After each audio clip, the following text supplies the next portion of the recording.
Hello, ladies and gents, boys and girls, people of all ages, sexualities, and identities, and welcome back to another Doctor Who review. And today's Doctor Who review is none other than The Crusade. Now, I'd just like to state that before this video gets started, that everything that I am about to discuss is purely based on what I have read in the book Doctor Who and the Crusaders. So if there are any inaccuracies or anything that you would like to point out, please point it out in the comment section, and I do apologise in due course. Thank you, and let the review begin.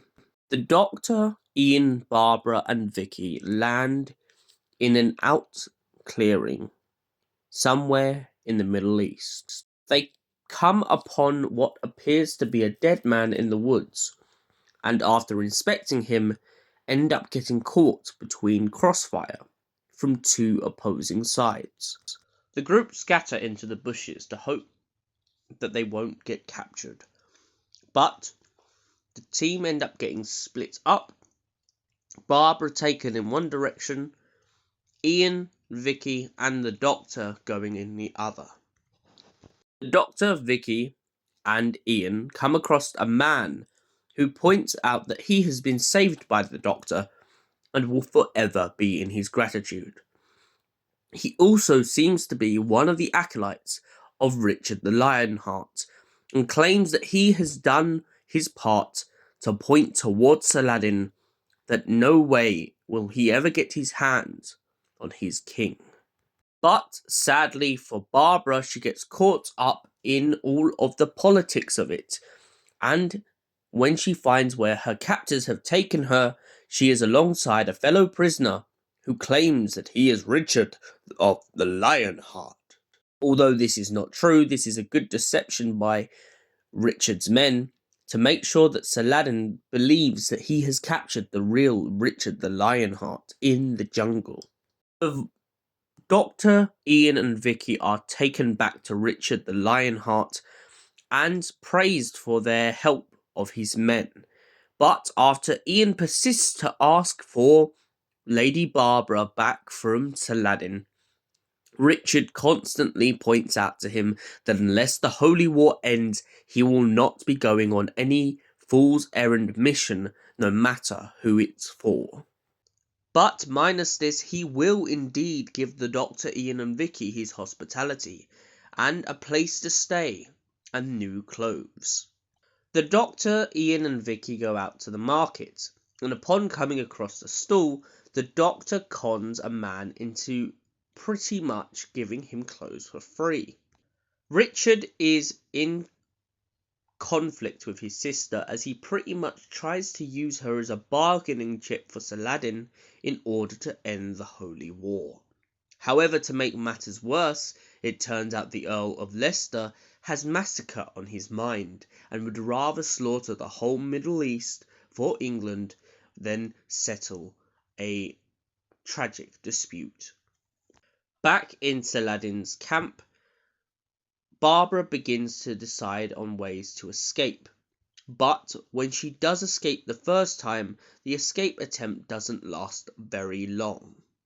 A man with his daughter missing, who was pretty much taken advantage of by Saladin and taken with a bunch of other girls, is on the hunt to burn down everything that Saladin ever built. He frees Barbara in hopes that she may escape with his daughter, but sadly for him, he is killed, and Barbara and his daughter are taken into Saladin's company. Ian finally manages to rally someone to pretty much help save Barbara from the clutches of Saladin. Meanwhile, the Doctor falls out of favour with the princess as he tries to weasel his way around her to convince her that Richard's plan is a good one. The princess, however, does not fall for it and causes him and Vicky and Ian to be chucked out of the castle. The Doctor, Ian, and Vicky go back out in search of Barbara, and in their quest to find their lost friend, Ian comes into contact with a vagabond who attempts to rob him of all his belongings, But upon realizing that Ian has nothing but his sword, the vagabond leaves Ian alone and jokes with him in jest. Ian eventually manages to get to Saladin's castle, free Barbara, and the group reunite once again, trying to leave this terrible time and the holy war behind them. So, what's my opinion on this episode? It's a dark story, and most importantly, it's one of the most crucially cursed events in human history, as is proven from the book and the way that it's told. Massacres in the night, people being kidnapped from their homes, people being used and pretty much sold off as slaves. This is one of the worst worlds anyone could want to live in, and it's why the person who saved Barbara in the book / in the TV show is so brutally unhappy with it. The Doctor himself is even scared witless when he starts to realise how little he can do to change anything. He knows he doesn't want to change time as it is, but this is one of the exceptions that he does begin to reason the fact that even a subtle adjustment might make lives better for people in this time. But the odds are impossible, and there's nothing the Doctor or anyone else can do about it. The thing I really loved about reading this story is the idea that Barbara gets so much punishment, not in the sense of in a cruelty way, but in the sense of it's nice to finally see the cruelty of history re-invoked on the Doctor's companions, just to remind them that this is how the world once was.